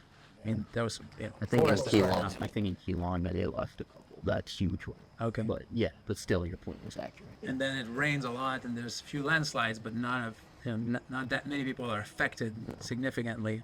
If you build right by the river, then you could be more so affected. Yeah, we were just talking at lunch today. Dwayne was in there, and Mike, and Steve, and Trevor, and his brother, Trent, and Dan. Like, there was this whole big crew all having lunch, and we were kind of all discussing this kind of same things where, man, it's like from the outside, if you rewind way back to when that Wall Street Journal article about the cartels on the coast, was that a year and a half or 2 years ago, or I don't know, maybe a year and a half ago, that came out. It's been like from the outside, you had that, Ecuador's run by cartels, and then you had like all the this was still during the Biden regime in the States, and there were immigrants going like crazy to flood the southern border, and we had crews running through here, knocking some people off, and after the cartels, and so then you had that to that, then you went to droughts and fires, and the fires got bad, and then you got power outages, Right. and then you went to like a period of like, oh, maybe it's okay, and then boom, and now you've had some landslides and road collapsing. So from the outside, like people that don't live here are probably like, oh my God, that's insane, it's crazy. And it was like that when the fires were here, it was smoky for a few days, for a week or so. It was like, it was a little uncomfortable. There was, the cool thing about all of those things is, at least in our community, like people came together and helped each other and worked together, and it was pretty cool from that perspective. And then from like the day-to-day life, it kind of, for the most part, it didn't really impact a ton of people, or most people, like dramatically. Like most people ended up being okay. They were fine. They didn't have power for a few hours or 6 hours or whatever it was. They dealt with it. It's fine. Most of the businesses managed it okay. People worked together on the fires and the droughts and fixing the roads, and for as slow as things seemed to happen or get fixed in Ecuador, the road collapsed, and the day we were supposed to go to Loja, and the next day they were literally working on it 24 hours a day. I saw Facebook posts and people saying, oh, they're not even, it's a whole weekend they went without working. Which I don't know why people said that, because I was literally there in the morning, took the bus, stopped there, and came back and waited for an hour and a half after. And they were working the whole time we left, the whole time we were talking to the tienda that's right there at the bridge. She's like, they haven't stopped working. There was trucks and backhoes, and they got the Murphy Bridge up, and they got it fixed, and they had Carnival. So Murphy Bridge? What's that? it's just like some temporary bridge. Temporary. Oh. I To see. make it I passable. thought there was some like gringo name for a bridge around here that I didn't know. No, but the point is that, it was surprising to see how fast it actually got. I'm like, oh man, we're gonna not have a bridge for like I know. a month. I was a little bit thinking Carnival would be like super chill because no Dude, one would be not able to at get all. here, but they had it fixed Yeah. before that. Yep. even. No, I mean the businesses in town, they rely on Carnival. Yeah, Like, big time They must have been, pressuring the government and stuff for sure. to fix the road. Of course, the Catamayo road would have probably been passable. No, it wasn't. It wasn't? Uh, Because we went on the no, Catamayo no, road. it was at that time, It yeah. was, yeah. Yeah, there was like at one point there was this landslide or something in Landongi, and then the El Tambo route was blocked for a while, and then I think they got that all sorted. Yeah. Yeah, I think that was like for a day or something. Yeah. Maybe 2 days. Like, Yeah, How was Carnival? I didn't go at all. Yeah, it was good. fun. I had fun. I it was good. probably more fun than I I thought you I hung out a should little have bit. released that video that you were, with the kids spraying guns. Oh, that'll come. It's That'll coming. come I further. Tyler's think working they've on got it, some. Yeah. Cool. Okay, that was not the first video. That was Actually, this. Go ahead, sorry. No, you'll have more videos coming up on Carnival.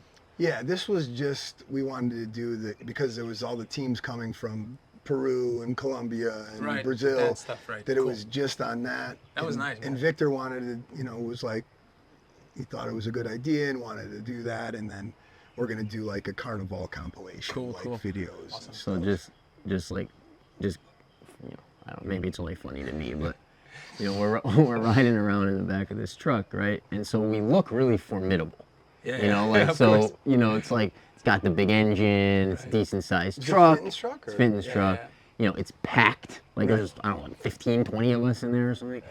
A good number of people, whatever it was. And Fenton, he hits the gas and you hear that. So Fenton's kind of playing that up maybe a little too, and kind of coming up on people. And people are like, looking at us, and you're seeing the looks, and you're seeing like the way they feel about us approaching. And it's totally good. No one was scared or anything. It was all completely good natured. But it was hilarious because, we'd come and we looked, and then we'd launch. And it was like squirt, squirt, Right. squirt, squirt. And people are like throwing buckets at us. And we're like squirt, squirt, squirt. It was so anticlimactic. That's funny. Yeah. Like I had one of those ones that are only about that wide, that Like are the like the tube? double shooter, Yeah, the double yeah. shooter tube with Yeah. two tubes like that, about Right. hold about that much water. And that was by far the most powerful and best really? gun on the Oh, yeah. Oh, cool. on the Those are readily truck. available here, Yeah. and though we figured They're that the out best too. ones, Those yeah. are the best ones by Yeah, far. but you have to have a refill. Oh yeah. Yeah, right. So it was, it was- You had a big barrel or something, right? yeah, there was, yeah, exactly. Okay. Good fun, man. Yeah, that was good, man. It was. I was talking to a buddy of mine, Sean, that's in Arizona, and he was asking about Carnival, and for all the. Did you see any of the footage of like all the crowds for any Oh, yeah. of the? Yeah. The one There was video, thousands. that was good. Yeah. Oh yeah. Yeah. Okay. That So was epic. yeah, there was tons of people. And still The way, whole town square was packed. still way less than most years, but yeah. Oh yeah. But Okay. it still was packed. I don't know. Like the last. I mean, I've gone to the last 3 or 4. This was just as. I wouldn't say The it was last any couple. less than the last couple. Maybe years ago. Yeah. But it was like this similarly. Yeah, what would you say? Like, how many people come into town during Carnival? Like outsiders. Gosh. 5,000, 10,000. Oh man, I think it's way more than that. Way but more? I don't know. Yeah, I have a hard time guessing. I mean, the reason I say way less is just because, The parking. yeah, I mean, normally during Carnival, even getting from one side of town to the other is like a challenge. Yeah. Well, And this year it wasn't at all. they were saying that because of the road issue, that A lot so of many people more came in a people different came way. on came on public transportation. Yeah. They carpooled, so there were way less cars in Yeah, general. maybe. Because I asked Victor that. I'm like, where were you when you said that last time? Yeah, I mean, I don't know. I think the crowd. was less. But the cool thing is there was all those people, a lot of the adults are drinking, for 4 days, and dude, there was no fights. I mean, maybe there were, but there weren't any like obnoxious like things. I didn't feel threatened. People didn't feel like uncomfortable. I mean, you're going to town at that time, you're going to get wet or sprayed. So if you don't want to do that, if you don't want that to happen to you, obviously don't go to town. But dude, it was a good energy. It was a good mood. People were having fun. It was not It wasn't any. It was almost. Were we talking about the purge? It's kind of like that. Yeah. It's like Kind of like not without murdering people, but people kind of just let go for 4 days and had fun. But it was a good time. There was we met people came down from Peru, from Brazil, from Colombia. The dancers, right? Some of the dancers, but then some of the families came, and then there was people came from Cuenca and Quito and Cotopaxi and all over the place. Yeah, it was cool. It was a good time. And it's surprising that there's no car accidents, right? People drive drunk all the time. Like during Carnival. Right. No car accidents. Not even. Well, after Carnival, one guy on a motorcycle had an accident, but it was actually after. It was a day or two after or whatever. It is remarkable. Yeah. Well, I mean, half the city was blocked off. The city. The half of Vilcabamba, you couldn't drive anyway. Yeah. Sure. But you're right. It's pretty remarkable. It is. I mean, I was cruising around, just out, like doing stuff. I think Sunday night and Monday night of Carnival, and I mean, people are driving very badly. I mean, clearly hammered. And it was, I mean, like, and I even back in the day when I lived in Loja, I lived in Loja for years. I would come to Vilco mostly on the weekends a lot. And so then often I would be in the crowd driving back to Loja Sunday night. And that was always a little nerve-wracking. Yeah. Because, like, people have been drinking all day. Yep. And everyone's driving back to Loja and, like, no one dies. I mean, it's wild. Like, it's wild. Even with the goats and donkeys and cows and pedestrians and no sidewalk or real shoulder to speak of and drink. I mean, you do see people in the drainage ditches. Yeah. Who accidentally drove into drainage ditches. You do see that.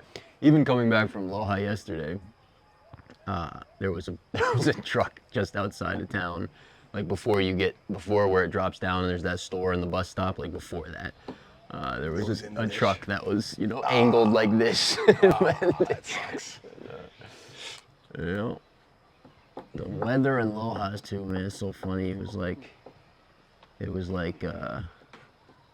80 degrees and sunny, and then 60 degrees and raining. Yeah. And then 68 and cloudy, and then rain again. Right. All within like an afternoon. Yeah, like when we go in for soccer on Saturdays, you got to bring a raincoat, umbrella, sweater, shorts, like a change of clothes. And it's you're sweating, and then an hour later you're cold, and then it's raining, and then all of a sudden you're hot and it's raining. I think that's just altitude in general. Yeah. I think that's like anywhere in the world, kind of, when it's high altitude or desert. I think as well. Maybe high desert. Yeah, high altitude for sure. Because we were on Lake Titicaca in Bolivia, 12,000 feet. Still the greatest name of all time. Right. It was this. I mean, we burned like an hour in the sun. We had sunburn and stuff. Really? The sun's so much closer or whatever, right? Even though it's 93 million miles away, that extra 5,000 feet makes all the difference. Yeah, something. Or it's not. I don't know. Right. There's an explanation for it. Sure. But then at night, it was so cold. It was freezing cold. Like literally, like you would die. Like if you didn't have like a whole bunch of we were sleeping in a tent, but it was absolutely cold because the temperature changes. Altitude. Wow. Yeah. Then I guess they say the atmosphere is really thin and blah blah. Sure. Yeah, I think so. No, I mean I had that experience in Oregon, which I also found out is pronounced Oregon by people from Oregon and not Oregon, as I would have. Wow. I always called it Oregon. Remember Oregon really? Trail? I think probably the rest of the country probably calls it Oregon. Remember that game? Oregon, yeah, right? Of course. Not Oregon. Oregon. Oh, Oregon. Oregon. Yeah. Really? Yeah. Say Oregon. But it's... I always call it Oregon. Oregon Trail. That was a computer game. It was about the Oregon Trail back in the day, making that in... Yeah. I mean, this was like the original OG, like, computer... Yeah, like the Commodore video 64 game. or something. And what was the other one? There was you're too young to know that one. There was that other one that was like... Was it Where in the World Was Carmen Sandiego? Was that what it was? It was one where you had... a video game? No, yeah, it was on the computer, though. Carmen Sandiego?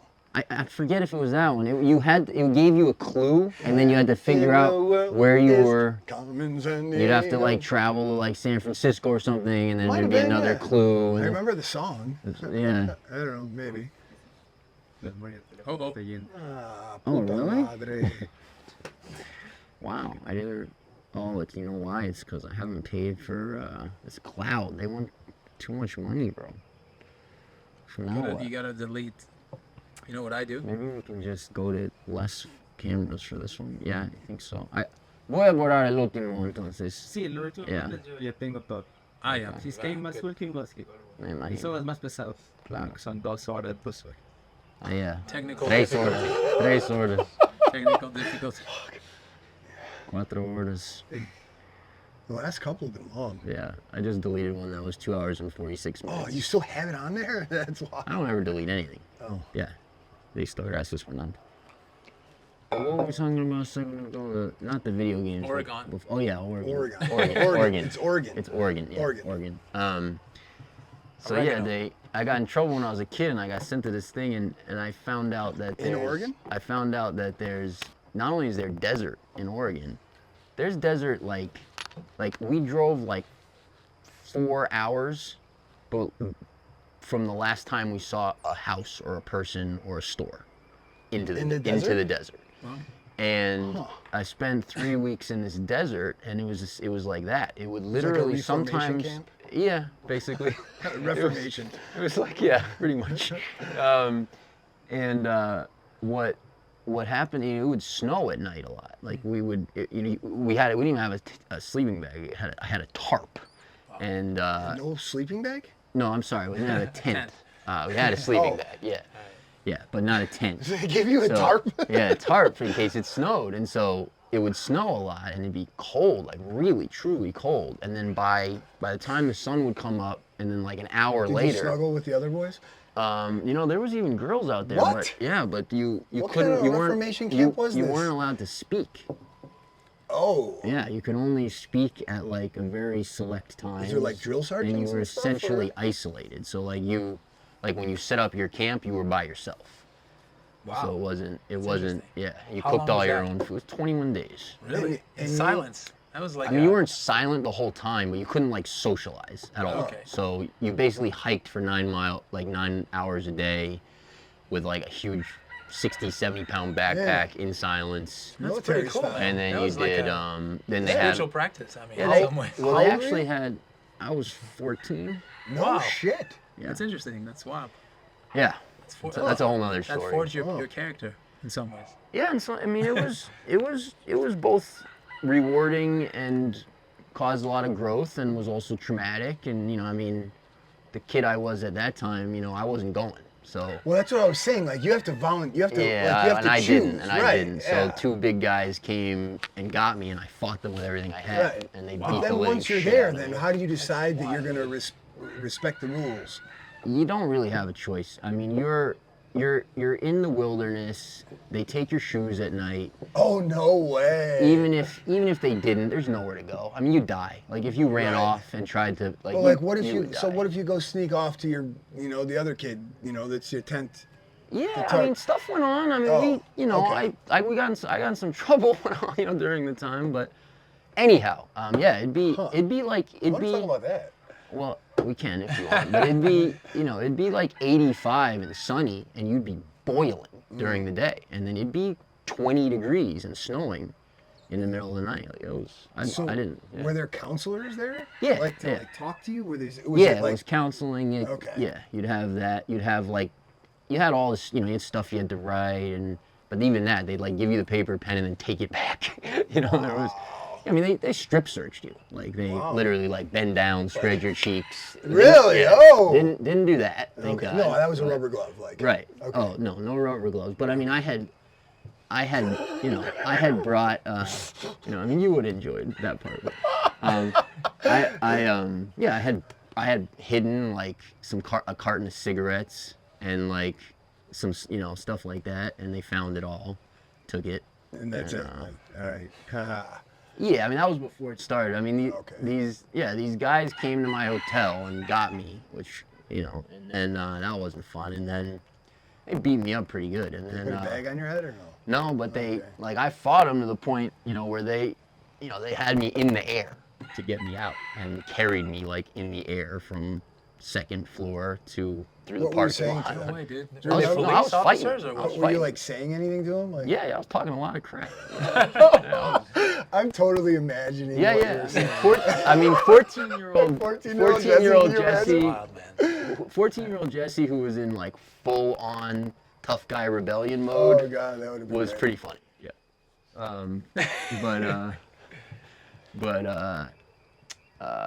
Yeah. No. So at the place, last thing I'll say about it. So they get me to the place, and I'm still in my head. I'm not going, right? I'm gonna figure out a way out of here. So I went to the bathroom, and I'm on the second floor, and I open the window to the bathroom, and I'm like, gonna see how I can get out. And I open the window and I climb out onto this thing, and I look down, and the two guys are standing there. Oh, it's crazy. Anyways, but Get back in the bedroom. I just went back in. Yeah. Are you in? I just went back in. This was at this like place we were meeting before we left. So, Okay. anyhow. Wow. Were they police officers or? No, but your parents sign over custody, temporary custody for the duration of the thing, so that allows them to physically restrain you if they need to. Like they have. I don't know legally how it works, but it's something to do with temporary custody. Interesting. I found that out afterwards because, in that world, like I wasn't going home after that. There was like that was step one of what ended up being a little over a year, but that makes the difference in those places that are for like troubled kids or whatever. Like the difference is whether they have temporary custody over you or not. Because if they do, then they can do whatever they want. And if they don't, then they can't touch you. Like if they don't have to temporary, at least I'm talking 25 years ago or 30 years ago, And whatever. as a minor. But as a minor, yeah. So the last place I ended up at, they did not have temporary custody. And like everyone I was friends with ran away. Like I was like one of the only ones that didn't run away didn't run of away? like my crew. No, because I had in my head, and what I told my parents, and I was like, look, I'm gonna give you guys this year. I'm like, I'm good. I'm like, you guys don't know it yet, but I'm good. I'm gonna give you guys this year. I'm not gonna run away, but I'm not coming back here. And so I stuck to that, which was not easy when all your boys, like every single one of them, and they're like, yes, let's go, we're out, and this place is hell on earth. Right. I actually cried. I remember sitting on the windowsill of like this place, looking down. I'm like probably on the 5th floor and like watching all my friends just with all their stuff. You said it. And I'm just I standing actually there. cried. Wow. Like that's a uncommon thing.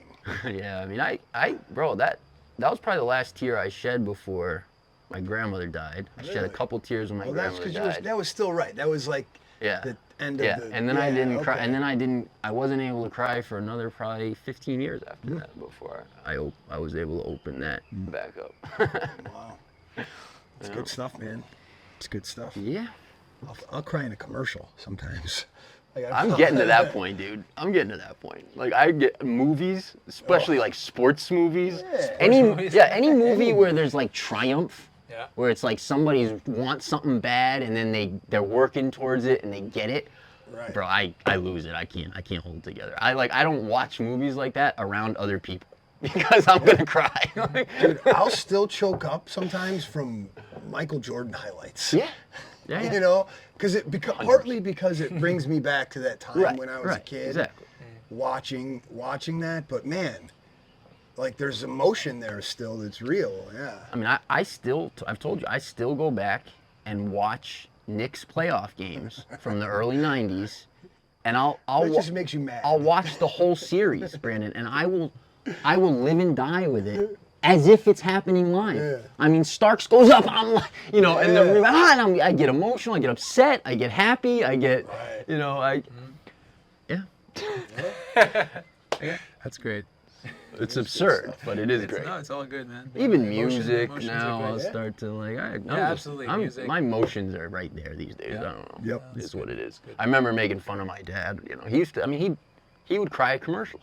Yeah. He would sit there and there'd be like a, like a Hallmark commercial or something. I mean, you'd turn and look and he'd just roll. They'd be rolling. They're just crying. 30-second TV ad. Like, Dude, so you know how I made fun of you the other day about the Dawson's Creek? which I still don't even understand what you were making Well, fun I'll of. tell you now. So, the day before, a couple days before that, Yeah.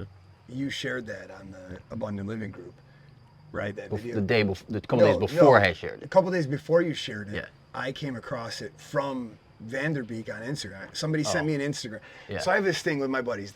People will send a random Instagram post to this group thread, and if I see it, sometimes I don't see it, for a day or something. But if I see it in the moment, like I'll do one swipe, and send whatever the next Instagram video is back to the group, and it's Wait, just. what?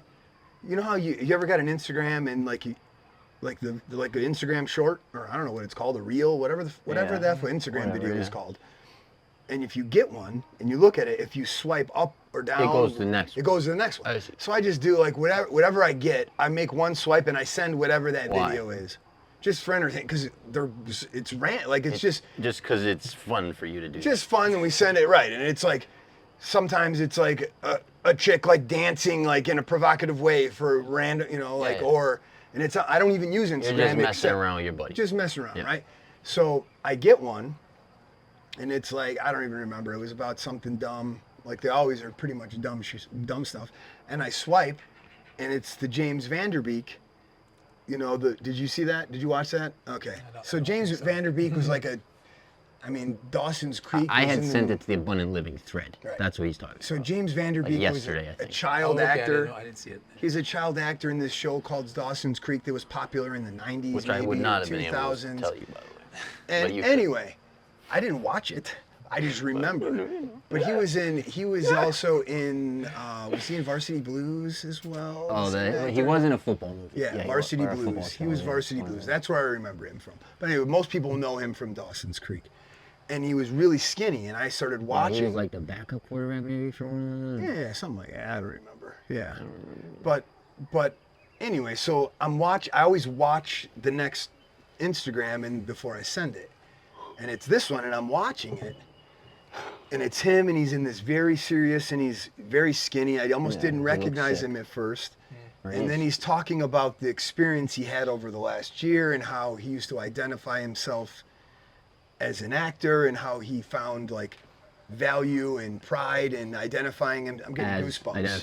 Identifying as an actor, and then he realized that that's not fulfilling, and then he became a husband, and he identified Father, as a provider, right, husband. and have gone through all these things to identify himself and find value, and then It's not identify himself, it's like his identity.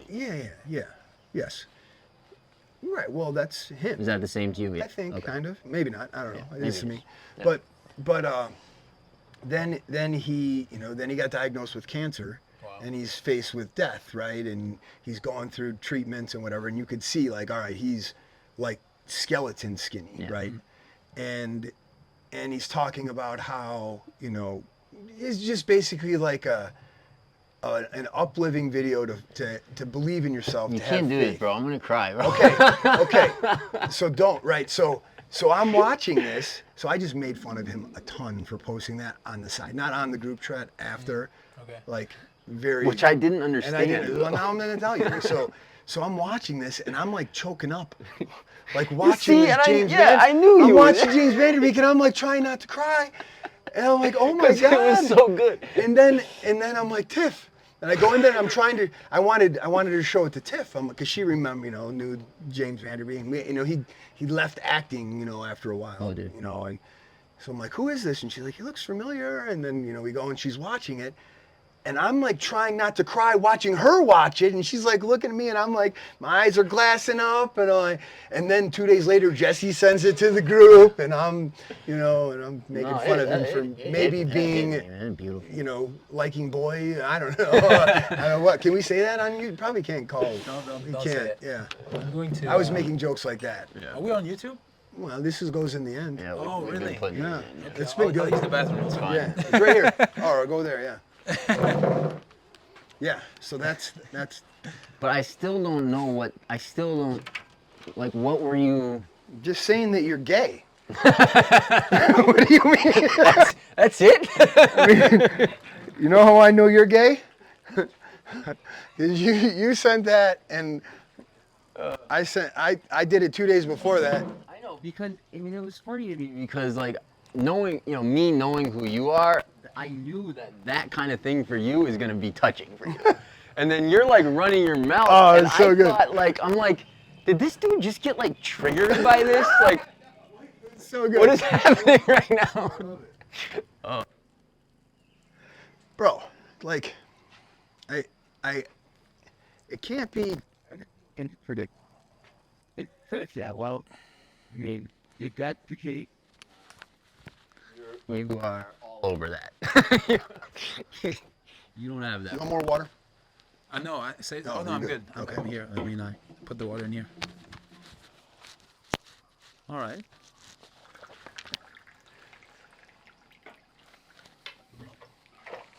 That's a great idea to do the outtakes before, Yeah.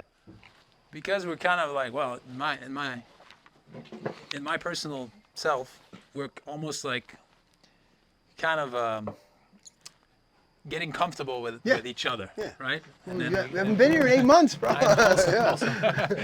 Yeah. No, it's good. Like, we've been doing that the last few where we'll just sit around and talk, and then we weren't going to put them in, and then we decided to put it in at the end of the pod, and people like it. They want it, and they're like, okay, so, and it's fun. So, and What? It's, It's authentic. that rim you have should go next door here. they're making this a tennis club or something. Oh really? Yeah. What is this? It's a house. It's a house. There's a pool up there on that top. Oh, really? There's like a soccer field like down below, like a big field. Oh, okay. They said it was going to be You know who's La that? Calandria. I don't know. Yeah. They said La Calandria was going to live here, and that now that's changed, and now they're making like a tennis club. They just put all these gates up. They extended the patio. They were testing stuff. Hey, There's a school up in LSU. Yeah. yeah. Yeah, a little. Por si acaso. Por si acaso. All right, shall we? Shall we? Do it. All right, let's do it. Nice. Hey guys, thanks for watching. Subscribe to our channel here. For real estate videos, click here. For content you're gonna absolutely love, right here. And to find out how these crazy guys got to Ecuador, click right here.